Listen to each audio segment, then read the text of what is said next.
O assunto agora é Nietzsche. Friedrich Nietzsche, 1844 a 1900, era filho de um pastor luterano e a sua filosofia é uma crítica à moral e cultura cristãs. Ele é um crítico da cultura. Ele percebeu que essa moral, que era a base estrutural da sociedade já por quase 2 milênios, estava entrando em colapso e uma crise que se estende até os dias de hoje.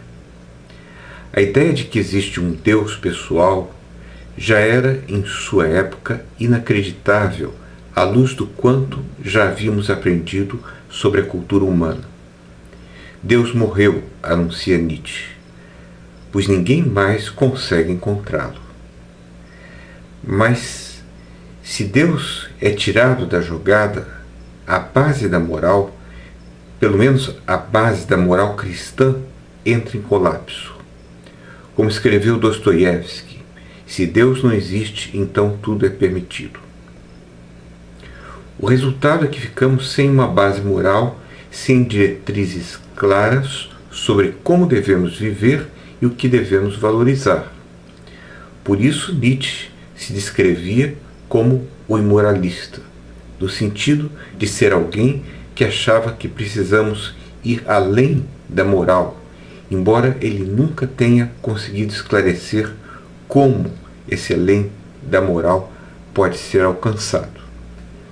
Seja como for, a percepção de que a moral herdada pelo cristianismo pode ser questionada possui um caráter libertador, mais tarde devidamente valorizado pelos existencialistas. Nós somos livres para criar novos valores. Nós não precisamos mais nos agarrar de forma inevitável à visão cristã do certo e do errado, a valores como compaixão, bondade, consideração pelos interesses alheios, louvar a bondade, desprezar o egoísmo, etc. Principalmente quando percebemos que os seres humanos obviamente não são iguais em suas capacidades, um ponto sempre exaltado por Nietzsche. Um exemplo talvez: se Picasso sabia que as suas obras eram melhores, não estaria ele certo em agir de forma calculista e egoísta, como ele de fato agiu? Existem milhares de exemplos que podem ser dados.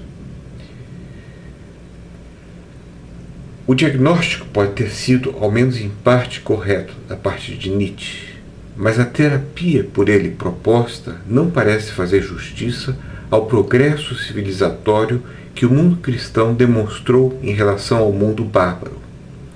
Em busca de uma solução, Nietzsche voltou-se para uma moral colocada nos valores pré-cristãos cultivados na Grécia Antiga.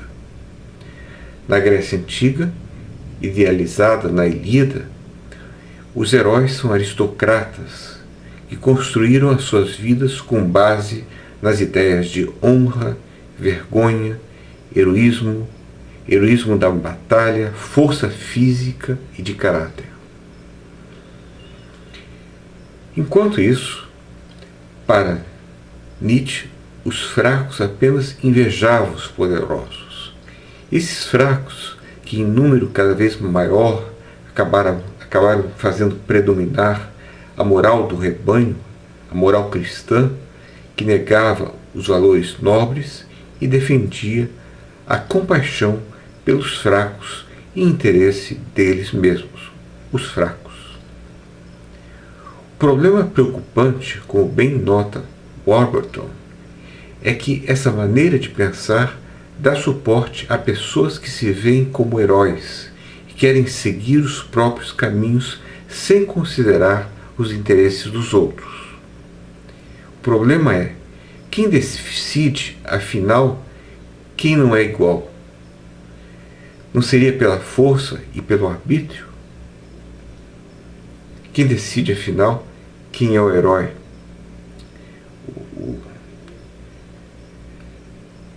Nazistas, por exemplo, retiraram da obra de Nietzsche essas ideias, escolhendo-se a si mesmo como heróis de valores aristocráticos, com o dever de escravizar ou eliminar raças inferiores.